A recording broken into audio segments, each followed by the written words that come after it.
My name is Natalia Silván, and I've been teaching English for 6 years in Temuco, a city in the south of Chile.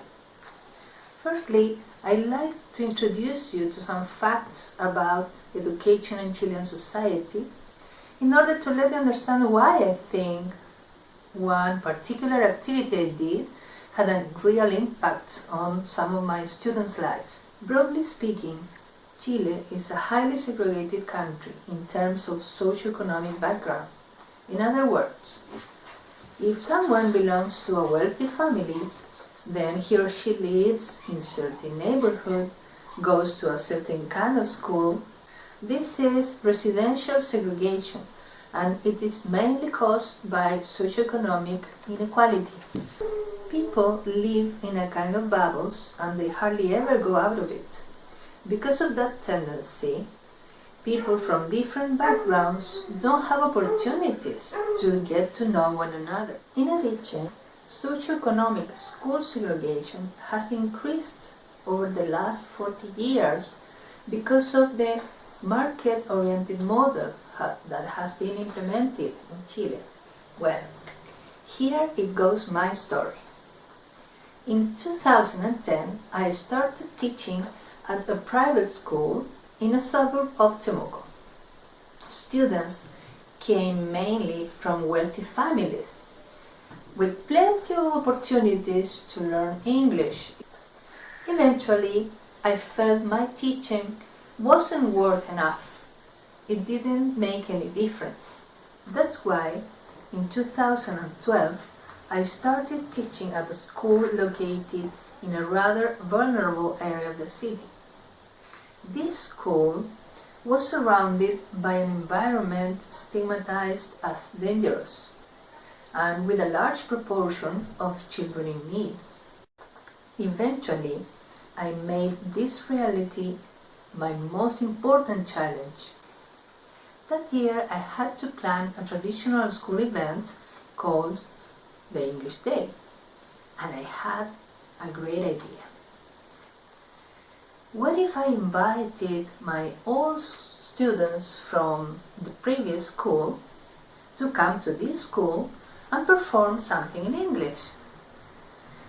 Why don't we give them the opportunity to meet one another? On the day of the event, some of my students read out a poem, performed some scenes, whereas my guest students presented a video about England, made a speech, among other activities.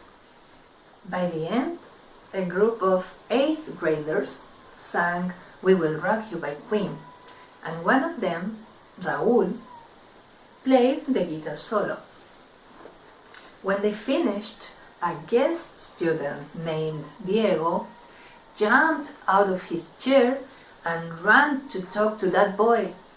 I remember I had seen a pair of very excited boys hugging each other as great partners, talking about music and band, and I recently got in touch with them, and to my excitement, this is what they said about that memorable English Day. Raúl, I don't believe we could have met and bumped into each other. I really think if Diego hadn't gone to the school that day, I would have never met him. Maybe I would have seen him somewhere, but we obviously wouldn't have had the same bond that we have now. And Diego? In fact, that day meant to me that music has no boundaries. It doesn't matter where I come from. Music is only one, and it allowed me to join together with people who had nothing to do with me. I think it's hard to find another way to meet those guys. And yes, I still meet up with Raúl and Robinson too. So that English Day, that activity, emerged as a cultural bridge which enabled to link the lives of two students from different social backgrounds.